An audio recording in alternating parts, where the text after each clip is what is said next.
Welcome back to Woke Nation, to the crazy world of Woke Nation. You'll have to cut me a little bit of slack here today. I wanted to record this last night, but I lost my voice and I'm only just now starting to get it back. Maybe them Democrats poisoned my drinking water. This episode is on abortion. It's been in the works basically the entire month of June, but I wanted to really get into it details-wise. Leave no stone unturned. I apologize that it's been delayed, but this has been a very hectic month for me and the family on a personal level. Back and forth, career-wise, traveling. We'll be heading down south to Raleigh, as it's pronounced, North Carolina, and then Birmingham, Alabama, and also New Orleans. So we've been planning for that. And last weekend, my brother was married, so things have been hectic to say the least. But okay.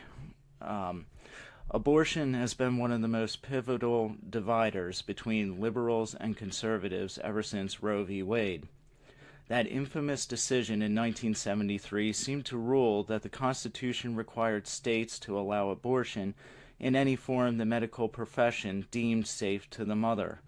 Over time, dissenting judges like Scalia have challenged this flawed ruling, saying the Constitution never mentions abortion specifically, so that while a state may allow abortion, it is under no constitutional duty to require that right. The legal back and forth on this issue, to me, totally misses the real heart of the matter. Look, the whole argument of Roe v. Wade is tragically flawed from the get-go. It starts and ends entirely with the mother. The entire case revolves around the health of the mother and the convenience of the mother. Abortion proponents will cite the 13th Amendment that says the government cannot force a woman into motherhood. Again, they only think of the mother. Now, of course, the health of the mother should be of importance. That's a given on both sides of the argument, by the way. Pro-lifers are not in any way trying to remove any kind of protections of a pregnant mother. I am saying that Roe v. Wade and pro-choice advocates are horribly misguided because they are only looking to the protected mother. So, first off, this whole argument of convenience is, in my opinion, the most nihilistic, selfish, and warped argument that could be offered. It's sadly indicative of our culture today, a culture that is totally and completely self-absorbed. Of course we place convenience on such a high pedestal in a culture that defines quality of life according to how one is emotionally feeling. The mother's emotional well-being is utterly paramount now. It is so important that we are perfectly willing to sacrifice life in order to achieve emotional peace. Mothers, prior to 1973, faced the exact same battles they do today. In many cases, times were tougher, especially for single mothers. How did they handle unwanted pregnancies then? Before abortion was legal, women turned to adoption agencies and, horror of horrors, the church.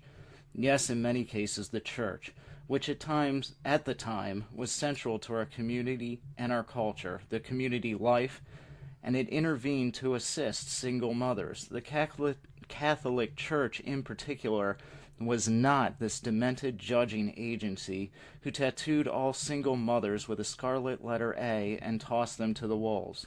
They helped, they assisted, they provided life-sustaining, life-saving solutions.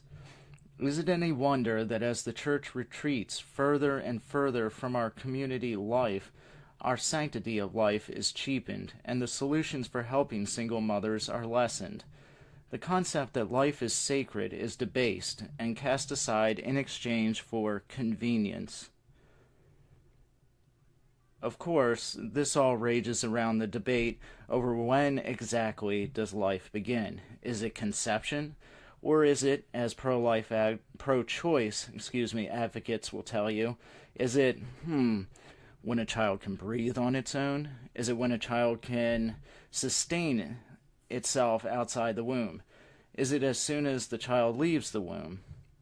To me, any argument other than conception lends itself to such an incredibly slippery slope that it's almost not even worth entertaining. There are so many obvious exceptions to a pro-choicer's concept of life that the door is kicked wide open for other death by convenience ideas like euthanasia. Euthanasia is simply the logical extension of abortion.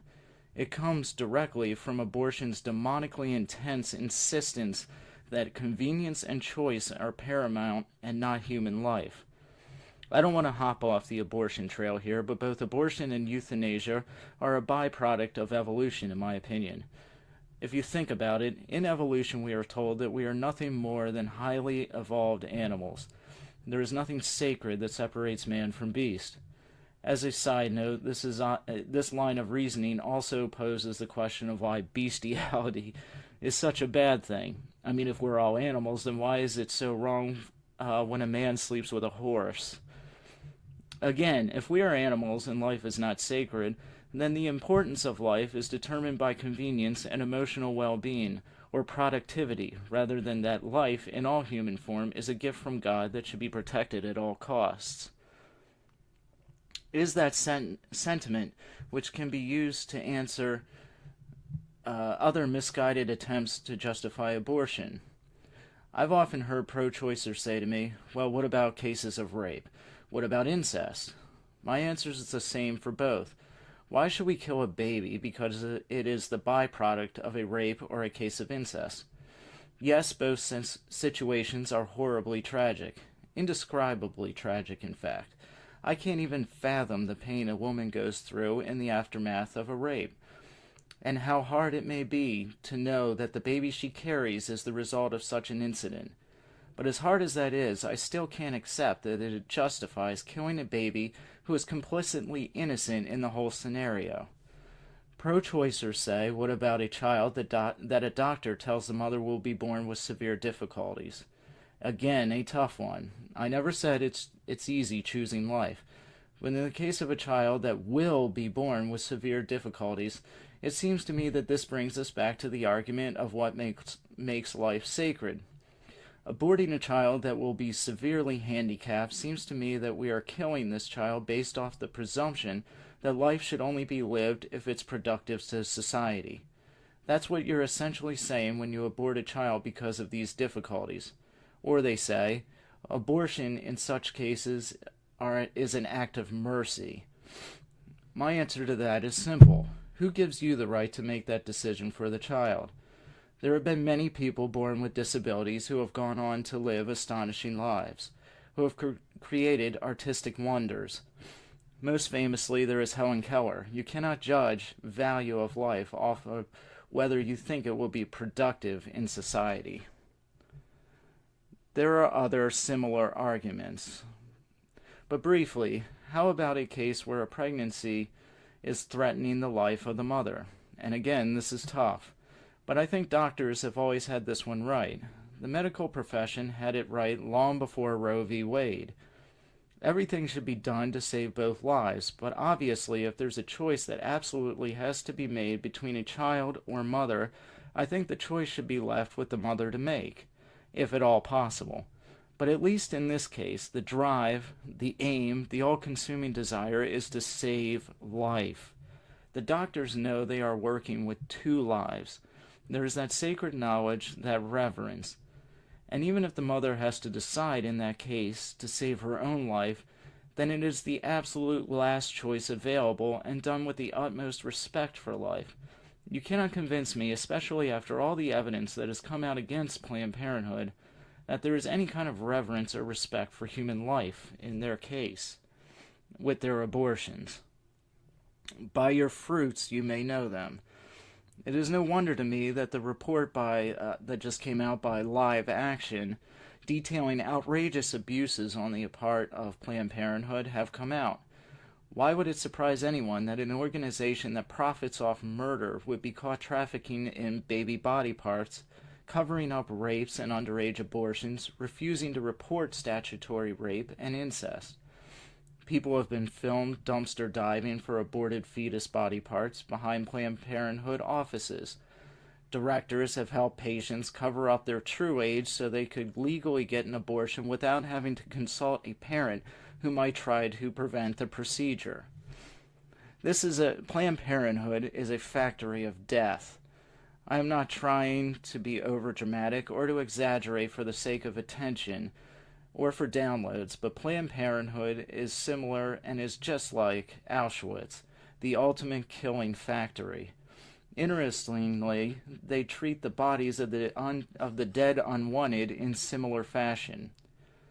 Lastly, for those who may still be convinced that abortion is women's health care, I'd encourage you to have the courage to actually look into what is involved in these abortion procedures. Illegal for now, but for years partial birth abortion was hugely popular, and it entailed pulling the baby out except for his or her head, stabbing scissors into the base of the neck, jamming a powerful vacuum cleaner into the stab wound, and sucking the child's brains out. And this is a fully developed child, undeniably capable of feeling pain. Children are burned by sodium. They are literally torn to shreds and flushed down the toilet with large tweezers. They are scraped out with scalpels like you would clean out a dirty bucket. There is no way anyone can convince me that the sanctity of life at any stage is even remotely being considered. So when you hear Democrats howling and protesting and screaming, yes, I'm looking at you, Maxine Waters, or Samantha Bee, over illegal immigrant children, howling about children being separated from their parents, screaming that this child and that child, you know they haven't a clue, not even an iota or an inkling of any answer for any problem facing America's children.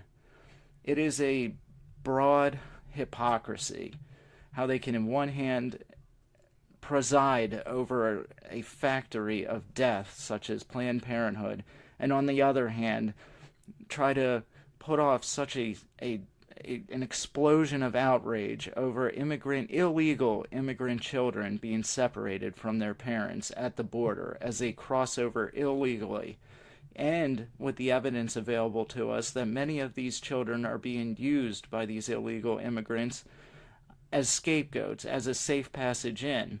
They are not really their children in a lot of cases, and many of them lie about the kid's age. It's up to us now to act. Contact Trump on Twitter. You can contact your representatives. Very soon, President Trump will be choosing a new Supreme Court judge. And you can see the outrageous sentiments and emotion that is exploding around the country, the dread that the Democrats are feeling over this idea. Chuck Schumer is losing his mind. They all are. Nancy Pelosi. They know that right around the corner, their main platform, their sacrament, the main thing that separates them from the conservatives, that separates liberal and conservative, is this idea of this issue of abortion. One thing to note, though, for us pro-lifers, is that should President Trump put a judge in there that can overturn Roe v. Wade, of course that would be amazing, and I would be all for it. I would cheer. I would break open a bottle of champagne immediately. There would be tears of joy. But this does not mean that abortion is right off the bat illegal. I was listening to, I think his name is Matt Walsh. He has a podcast. I think it's with Daily Wire. And I think he's right when he says that Roe v. Wade being overturned, while it would be an amazing step in the right direction, it is only the beginning of the battle. Okay? It does not mean that that abortion is illegal just because you overturn Roe v. Wade. Again, it's a step in the right direction, obviously. But what it would do is then take the battle, or as he described it, I'm not up on all the legal ramifications. I wish I knew more about that. And in fact, I'm going to be looking into it because I need to know more about it. This is such an important issue. But it seems to me that the battle would then go to the states, which is where it should have been to begin with. It should never have been decided on a federal level, the same way gay marriage and other things, drugs and issues like that, should not ever be decided at a federal level. That's not the way this country was set up. It's not the way the Constitution was set up. It's not the way the Founding Fathers wanted this country to be. It's not the way they set it up. It was always with the intent that the states would decide, for the most part, their laws and how to implement them. So it would take the battle to the states. And that's when the real battle, the real war is going to start. Because you're going to get states that have large conservative red populations, if you want to call it that, that with the overturning of Roe v. Wade would then start banning certain kinds or all forms of abortion. And the liberal population in those states obviously is going to go nuts. There's going to be riots, there's going to be protests, there's going to be a lot of violence. It is going to tear the country apart. There's no denying that. But one thing that we all got to be sure of is that this is worth it. The murder of children needs to be stopped. There is no price too high to pay to stop, except killing innocent people, obviously. But barring that, legally, there is no price too high to pay to stop the murder of the unborn, those who cannot speak for themselves, who every day are being slaughtered in the most grotesque fashion. We must stop this, and we cannot. I just hope all of us should be, whoever Trump puts into office, we should be calling in to support them, writing him or her, whoever it may be, writing letters of support and encouragement. Pray daily for them that they may not lose courage, that they may follow their conscience in all matters, particularly when the issue of Roe v. Wade comes up. If they think it should be overturned constitutionally and morally, then let us pray and support them to such an extent that they will not fear the extreme backlash that is sure to come. There are some things that are so important and so right that compromise is out of the question, and this is one such issue. We cannot be afraid of the enormous backlash that will be coming when this is overturned. We cannot. This is not one of those issues where we just say, well, you think this, and we'll agree to disagree. This is not that. This is not women's rights. This is human rights. It is the right of children to life. And that's what's at stake here. And that's what's been trampled on ever since 1973.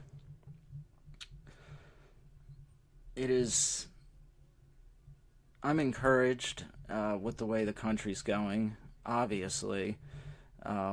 With a new judge being put in the Supreme Court that could possibly overturn Roe v. Wade, that's awesome. But it's only, even from the abortion standpoint, it's only part of the battle. We have to look at why, as I said previously in this podcast, why abortion has been brought in and largely accepted by so many people in our country. What values have we lost that have made this so acceptable?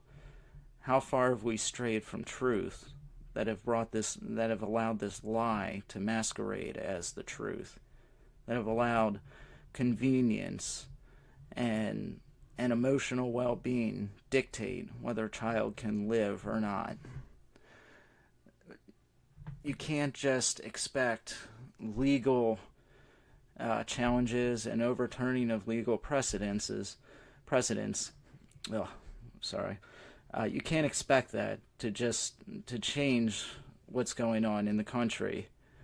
Very often, culture dictates what happens in Washington. I've heard that said many times, that Washington's always a few steps behind the culture. And I think it's largely true. So it is very encouraging from a cultural standpoint that we're now arriving at a point where this could be overturned. But it's also disheartening in a sense because of the extreme backlash that we know that is coming.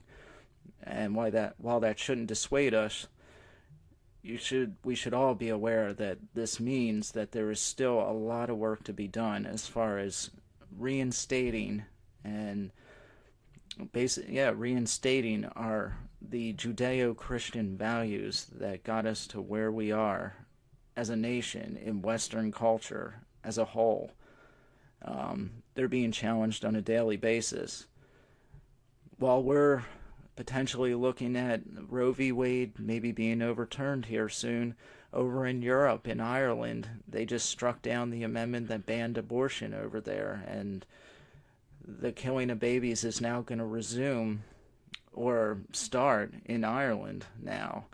So a whole nother battle is beginning over there. This is a global issue. In that sense, the globalists are right. We are one people in the sense that we should care what happens to human life everywhere. And while we're looking at this possibly going the right way here in America, it's very sad to see that in Ireland they're going down the road that we began in 1973, and a whole lot of children are now going to lose their lives over in Ireland, and it's absolutely tragic. Absolutely tragic. I can't think of another word for it. Okay. But that's all for now that I've got here with Woke Nation. I will have another episode out very soon. As I said before at the beginning of this podcast, my family and I, my wife and my son, we're going to be traveling down south to Raleigh, North Carolina, then to Birmingham, Alabama, and from there to New Orleans, Louisiana. I hope to do a kind of episode from New Orleans and do a tour of certain areas like the Ninth Ward down there, and kind of see where people are at all these years later from Hurricane Katrina, what the government has done or is still doing or not doing for those people that have been displaced and so dramatically their lives ruined and affected by such an enormous storm. We're far enough removed now from the storm itself to where it's no longer a hot item in the news, that's for sure. And usually when that happens, you see government aid and intervention and help decrease dramatically. And people, the little guy in the streets, the middle American families, the poor, are very often forgotten in those instances. So I hope to do an episode from down in New Orleans, particularly the Ninth Ward, if they'll let me in there. I've heard it's patrolled now by the police, and they don't like people going in there, but we'll see. So yeah, that's coming. I'm going to have a video up also on my YouTube channel before I go. I'll be leaving on July the 14th, so actually I hope to have another podcast episode out. I'm not sure what it's going to be on yet, and I'll have another video also out on YouTube. Please subscribe. You can subscribe to Woke Nation through iTunes, through the Podbean app, and also through YouTube, my YouTube channel, which I just put up, and there's a couple videos on there now, and each episode of this podcast is also uploaded onto YouTube. So subscribe on there, leave a review. Please leave reviews on iTunes. That's how you get noticed more. The more reviews you have, especially positive ones, it kind of puts you in the new and noteworthy section in iTunes. So that's it for now. Until next time, good night, and may God be with you.